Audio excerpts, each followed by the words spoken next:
उसमें थोड़ी तरमीम कर दी गई है।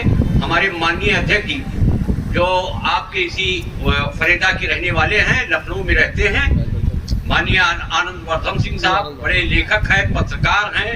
आपके बड़े भाई हर्षवर्धन सिंह साहब लोकसभा के 2 बार मेंबर रहे और वैसे बेनजीर नेता हमारे पूर्वांचल में कोई हुआ नहीं। हर्षवर्धन सिंह साहब जैसा साफ को आदमी, सच्चा आदमी। उनके छोटे ये भाई हैं, इनकी भतीजी यानी हर्षवर्धन सिंह साहब की बेटी सुप्रिया श्रीनेत कांग्रेस पार्टी की प्रवक्ता है। मैं आज इस सभा की अध्यक्षता कर रहे आनंद वर्धन सिंह साहब का शुक्रिया के साथ कि वो उन्होंने वक्त दिया, मैं आमंत्रित कर रहा हूं कि आए अपने विचार रखें। आनंद वर्धन सिंह। धन्यवाद। ये तब्दीली इसलिए हुई कि हम सब लोग चावल की बेल्ट से आते हैं, तो जब चावल खाइएगा तो कंकड़ अंकड़ आ सकता है। तो मैं जब कोई बात करूंगा तो मुंह का जायका खराब हो सकता है, लेकिन जब पुनियानी साहब आएंगे तो महाराष्ट्र से आते हैं, मोदक की उस जगह से आते हैं, तो लड्डू उड्डू मीठा बाद में खाइएगा, क्योंकि मैं थोड़ी सी कड़वी बात भी कहीं कहीं कह सकता हूँ। तो इसलिए शायद मैंने उनसे आग्रह किया कि अध्यक्षता के नाते पहले मैं पहले बोलूँ। आदरणीय विधायका जी, बेगम समीना, शकीला शाहीन साहिबा, राम पुनियानी साहब, अशफाकुल्ला साहब, आलोक तिवारी साहब और बाकी लोगों का नाम मैं इसलिए नहीं ले रहा हूँ कि मैं आपके साथ का हूँ तो और बाकी साथी हो, मैं भी इसी जगह का हूँ, तो इसलिए बाकी लोगों का नाम लेने का कोई वो नहीं है। ये बाकी लोग या तो रहमान हैं और या ये चुने हुए प्रतिनिधि हैं। चुने हुए प्रतिनिधियों के शायद दिक्कतें कुछ लोग समझते होंगे, कुछ लोग नहीं समझते होंगे। तो मुश्किल चीज होती है एमएलए एमपी बनना और उसको कायम रखना, भले ही एक बार भी बना हो कोई, वो मुश्किल चीज होती है। तो इसलिए मैंने कुछ 1-2 लोगों का उसमें वो किया। दूसरा बद्रे आलम साहब का मैं इसलिए मैं बद्रे आलम साहब जब आते हैं तो मैं हरदम उनको कुछ ना कुछ टोकता ही रहता हूँ, लेकिन आज मैं सार्वजनिक रूप से मैं दिल से उनका अभिवादन करता हूँ, नमन करता हूँ।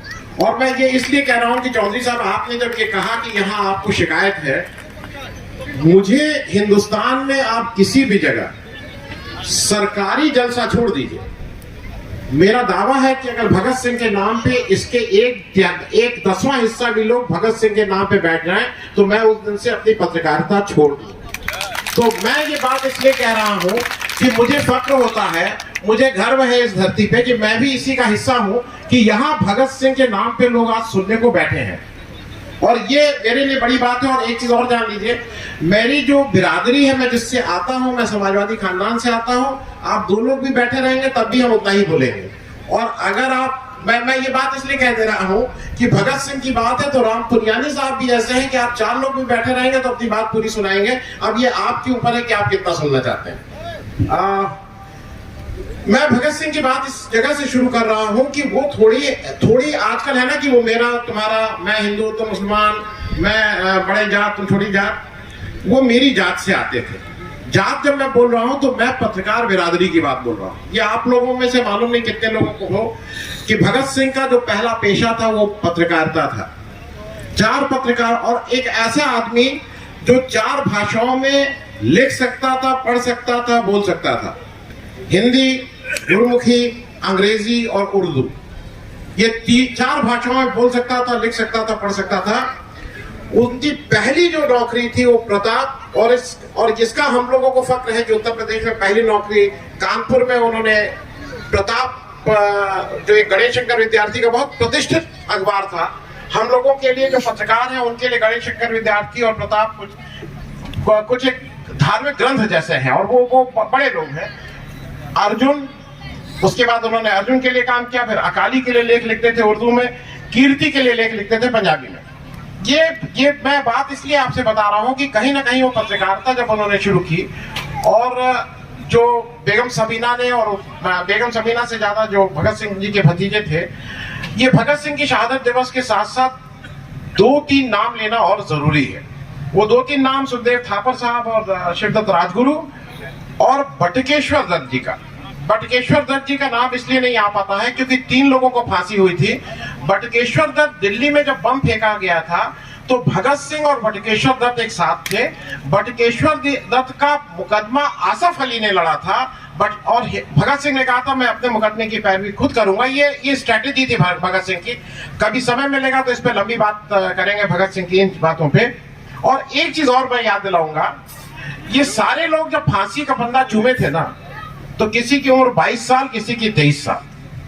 और आज जब मुझे ठीक से मालूम है, जब हम लोग अपने लड़के को स्टेशन पे छोड़ने जाते हैं, कहीं जाता रहता है, तो पानी की बोतल लेके अंदर रख देते हैं 23-24 साल के लड़के को, वो कहते हैं कहीं उतरना मत। और 22-23 साल की उम्र में वो नौजवान इस देश के लिए अपना बलिदान कर चुके थे। ये बात इसलिए समझना जरूरी है कि घर उनके भी थे। जो आज मुझसे नरेश्वर बाबा ने पूछा, घर उनके भी थे, परिवार उनके भी थे, लेकिन शायद वो ऐसे लोग थे कि उनका अपना परिवार जो था, उनकी दृष्टि जो थी वो केवल अपने घर तक सीमित नहीं रह गई थी, उनकी दृष्टि एक बड़ी दृष्टि थी। और कुछ चीजें इसलिए जानना जरूरी है कि बहुत से लोगों को ये लगता है कि भगत सिंह का रास्ता हिंसा का रास्ता था, गांधी का रास्ता अहिंसा का रास्ता था, दोनों अलग अलग रास्ते पे चलते थे।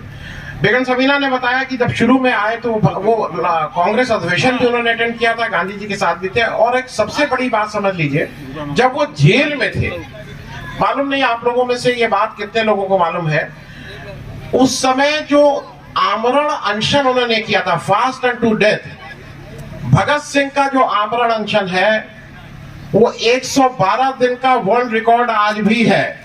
112 दिन का वर्ल्ड रिकॉर्ड है, दुनिया में कहीं पे भी आमरण अनशन 112 दिन तक किया था।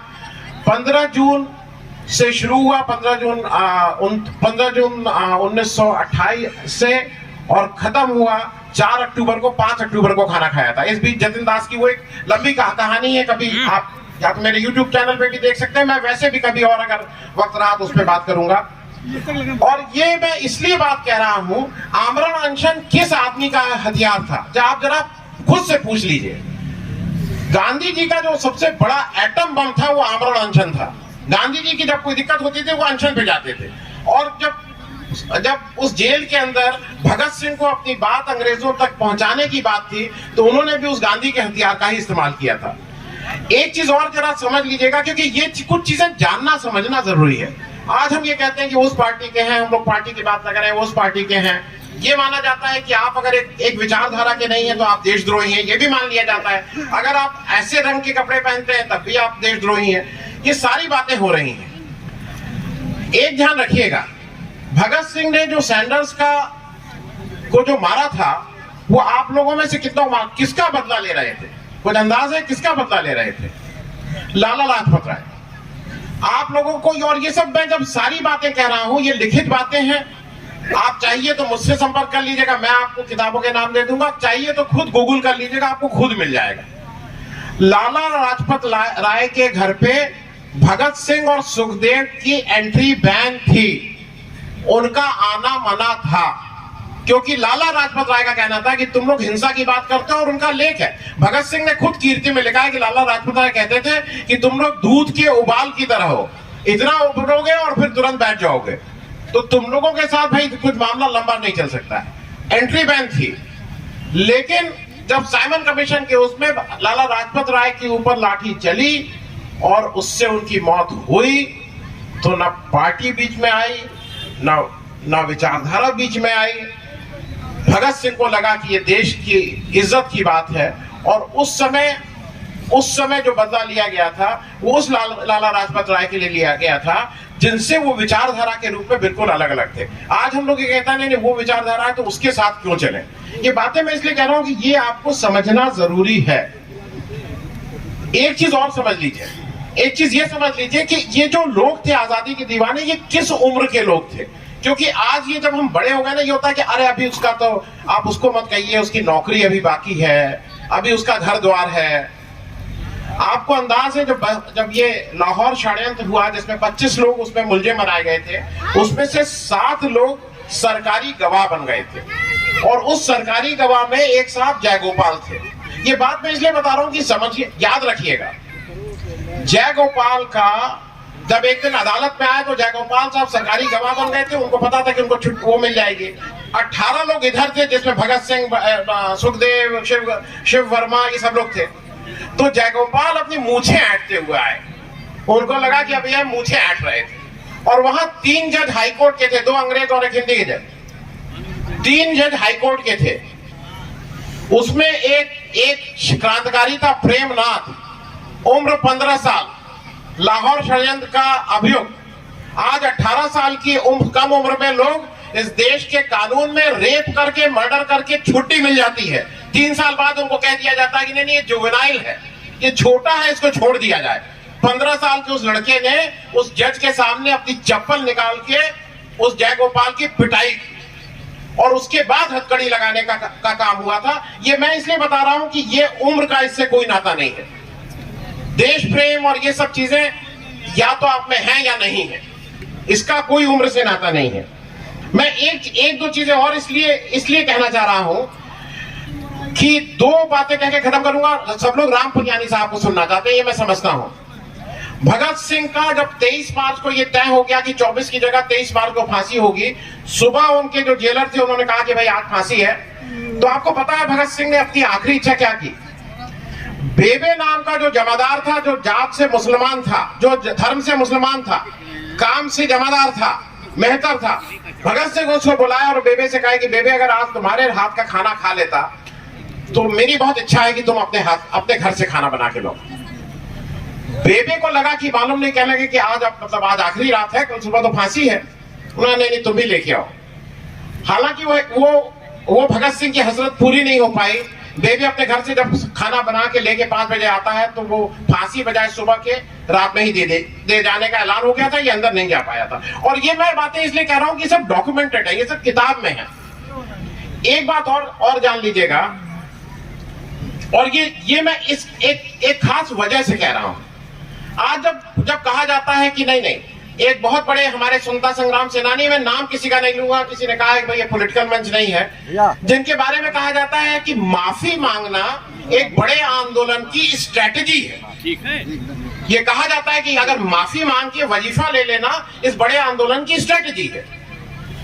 19 मार्च 1931 को प्राण मेहता जो इनके वकील थे वो जेल में जाते हैं और भगत सिंह से कहते हैं कि आप एक वाइस रॉय के नाम से आप लोग एक चिट्ठी लिखिए, जिसको क्लेमेंसी बोलते हैं, प्रार्थना पत्र कि भाई हमें माफ कर दो, माफीनामा। तो सुखदेव और राजगुरु गुस्सा होते हैं कि तुम्हारी हिम्मत कैसे हुई कि तुम ये बात हम लोग से कहो। वो बहुत देर तक कहते रहते हैं। उनका कहना ये रहता है, भगत सिंह से पूछते हैं, अच्छा एक चीज बताइए, आप लोग क्रांतिकारी हैं, आप लोग कहते हैं कि देश के लिए लड़ते हैं, आपकी जान पे आपका अधिकार है, किस देश का अधिकार है? तो भाई वो वकील आदमी था, ज्यादा तर्क कर सकता था। इन्होंने कहा नहीं, अधिकार तो देश का है। तो उसने कहा देश आज चाहता है कि आप अपनी माफीनामा कर लें जिससे आपको फांसी ना हो। तो भगत सिंह ने कहा कि अच्छा ऐसा है कि तुम जाओ, कल सुबह आना, तब तक हम लोग आपस में बातचीत कर लें। तो जब चले गए तो ये हुआ कि ये क्या पागलपन है भाई, ये क्या बात होगी। दूसरे दिन जब प्राण मेहता साहब रात भर जग के 5 वकीलों ने मिलके वो क्लेमेंसी लेटर बनाया, दूसरे दिन सुबह जब दस्तखत कराने ले गए तो पता लगा कि रात भर भगत सिंह ने जग के, और ये जो मेरे किसी साथी ने कहा था वो पूरी बात समझ लीजिएगा। 20 मार्च को भगत सिंह ने अंग्रेजी हुकूमत वाइसरॉय को लेटर लिखा कि तुमने मुझे वॉर क्राइम के लिए युद्ध बंदी के रूप में मेरे ऊपर मुकदमा चलाया है। क्योंकि वो जो अदालत बनी थी वो ऑर्डिनेंस के थ्रू बनी थी, वो मौका अभी नहीं है। मैं फिर बता दूं, उनको वॉर क्राइम के लिए अगर तुमने युद्ध बंदी के रूप में मेरा वो किया तो युद्ध के जो लोग होते हैं उनकी सजा या तो तोप के मुंह से लगा के उड़ा देने की होती है या उनको गोली मार देने की होती है। मुझे या तो गोली मारो या मुझे तोप से उड़ा दो। और एक तरफ हमारे यहां सिखाया जाता है कि स्ट्रेटजी होती है कि माफी मांग लो। तो ये ध्यान रखिएगा कि ये देश भगत सिंह को इसलिए याद करता है। यहां आप लोग इसलिए बैठे हैं क्योंकि भगत सिंह ने जब देश की बात आई थी तो कहा था कि मुझे गोली से उड़ा दो। अंतिम बात मैं कह के इसलिए खत्म करूंगा कि एक चीज आप लोगों को भी जान लेना जरूरी है, और ये जान लेना जरूरी इसलिए है कि आप सब लोग पढ़े लिखे हैं, आप सब लोगों के पास गूगल है। Government of India, ministry of civil aviation, Lok Sabha का ये जवाब सवाल है जो मेरा नहीं है, लोकसभा का जवाब सवाल है। सवाल नंबर 858 कोई चाहेगा? मैं बद्रे आलम साहब को ये लोकसभा का वो भेज दे रहा हूं, आप लोग चाहिएगा तो ले लीजिएगा। कोई पत्रकार साहब होंगे तो मैं जसोदा भाई को भेज दे रहा हूं, आप लोग ले लीजिएगा। 3 दिसंबर 2015 को भारत की लोकसभा में जो जवाब दिया गया है वो जरा सुन लीजिए। चंडीगढ़ एयरपोर्ट का नाम शहीद आजम भगत सिंह एयरपोर्ट रखना था। चंडीगढ़ एयरपोर्ट, और ये सरकार जवाब दे रही है। कब दे रही है? सितंबर 2015 में। वो कह रही है कि in 2015 minister of Haryana had also propose for naming of international as Shaheed Azam Bhagat Singh international airport. अब कहते हैं in a subsequent letter chief minister of Haryana has requested to name the airport terminal as doctor Mangal Sen international airport Chandigarh. 2015 में कौन था मैं नहीं बोलूंगा क्योंकि कहा गया पॉलिटिकल बात नहीं, गूगल करके देख लीजिएगा हरियाणा का 2015 में चीफ मिनिस्टर कौन था और हरियाणा का 2010 में चीफ मिनिस्टर कौन था। 2010 का चीफ मिनिस्टर कहता है कि चंडीगढ़ के एयरपोर्ट का नाम शहीद भगत आजम होना चाहिए और 2015 के लोग कहते हैं कि इसका नाम डॉक्टर मंगल सेन होना चाहिए। उनकी नजर में भगत सिंह से ज्यादा अहम वो थे। मैं किसी को छोटा नहीं कर रहा हूं, लेकिन ये देश की जिस तरह की आज सियासत चल रही है इसको आपको भी समझना जरूरी है। और इतनी बात मैं कह के डॉक्टर राम पुनियानी को आग्रह करूंगा कि वो बात इससे आगे करें। बहुत बहुत धन्यवाद। खत्म। Bye bye, tata, good bye.